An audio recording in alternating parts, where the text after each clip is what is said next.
Hello guys, तो अभी हम देखेंगे नेव बायस थ्योरम। तो नेव बायस थ्योरम बेसिकली क्या होता है, सिंपली ये याद रख लो। नेव बायस आया, आपको याद करना है प्रोबेबिलिटी। प्रोबेबिलिटी क्या है भाई, तो probability given set of probabilities दी होती है कुछ कुछ, और उसके ऊपर से हमें आंसर में कुछ प्रोबेबिलिटीज निकालनी है। मतलब जो पहले प्रायर प्रोबेबिलिटीज और डिपेंडेंट प्रोबेबिलिटीज, ऐसा कुछ तो है।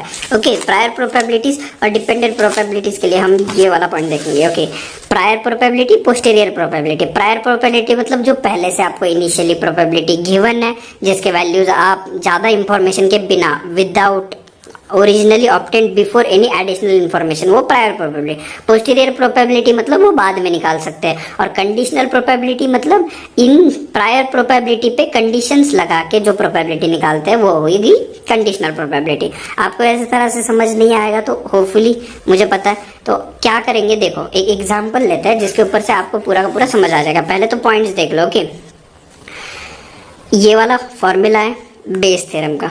ये वाला फॉर्मूला किस चीज का है, बेस थ्योरम का। सिंपली आपको क्या, P of A divided by B is equal to क्या करना है, P of B by A करना है। पहले तो क्या कर दिया, P of B by A, और बाद में ए ऊपर मल्टीप्लाई कर दिया, बी से नीचे डिवाइड कर दिया। सिंपल है, इतना सिंपल फॉर्मूला, ज्यादा कुछ नहीं है।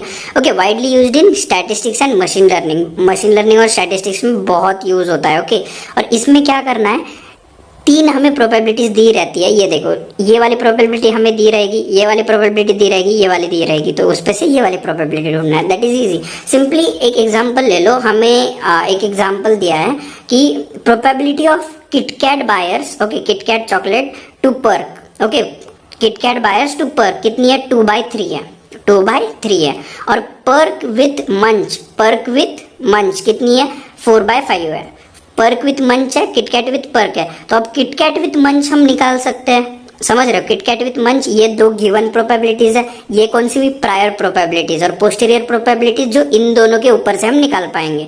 सिंपली ये वाला थॉमस बेज नाम के साइंटिस्ट ने डेवलप किया था 18th सेंचुरी में। ओके, अभी भी ये ओल्डेस्ट होके फिर भी ये मशीन लर्निंग, बाद में मेडिकल डायग्नोसिस, आर्टिफिशियल इंटेलिजेंस जैसे जैसे टेक्निक्स में, मतलब आर्टिफिशियल इंटेलिजेंस तो भाई अभी अभी आई है, फिर भी उसमें यूज होता है।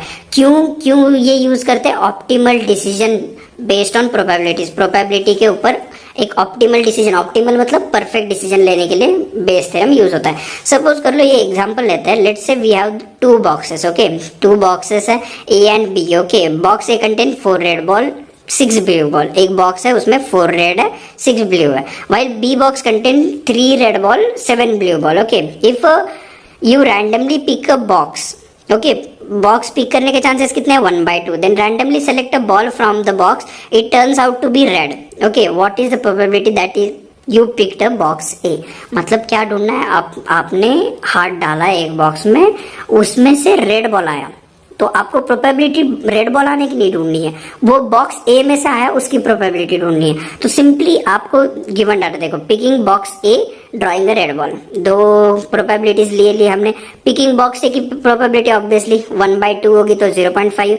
Drawing a red ball, red ball कितनी है, ड्रॉइंग अ रेड बॉल कितने हैं, 3 रेड बॉल इधर है, 4 रेड बॉल, 7 रेड बॉल है। 7 आउट ऑफ कितने हैं, ओके, टोटल कितने हो गए बॉल, 10 बॉल, 20 बॉल, 20 में से 7, ओके, 7, 0.4 ऐसा कुछ आएगा। तो सिंपली ओके, बी ऑफ ए है हमारे पास, एफ ऑफ पी ऑफ ए है, पी ऑफ बी हमें ढूंढना है। ओके, सारा का सारा गिवन होता है डाटा। ओके, सारा का सारा गिवन होता है डाटा, एक प्रोबेबिलिटी बस नहीं दी रहती। कंडीशनल प्रोबेबिलिटी मतलब उस पे डिपेंडेंट प्रोबेबिलिटी। ओके, तो ये वाला हमने पूरा का पूरा आंसर बना लिया। 3 प्रोबेबिलिटी गिवन थे, एक गिवन नहीं थी, फिर भी हमने उसका आंसर बना लिया।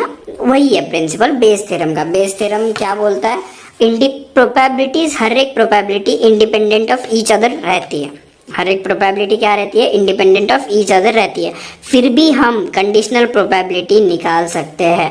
That is example of conditional probability. ज्यादा से ज्यादा ये एग्जांपल देख लो, at certain university 4% men are और 6 फीट टॉल, 1% वुमन आर और 6 फीट टॉल। ओके, तो क्या है, student is male, student is female. Okay, F student is और 6 फीट टॉल, टी ले लिया।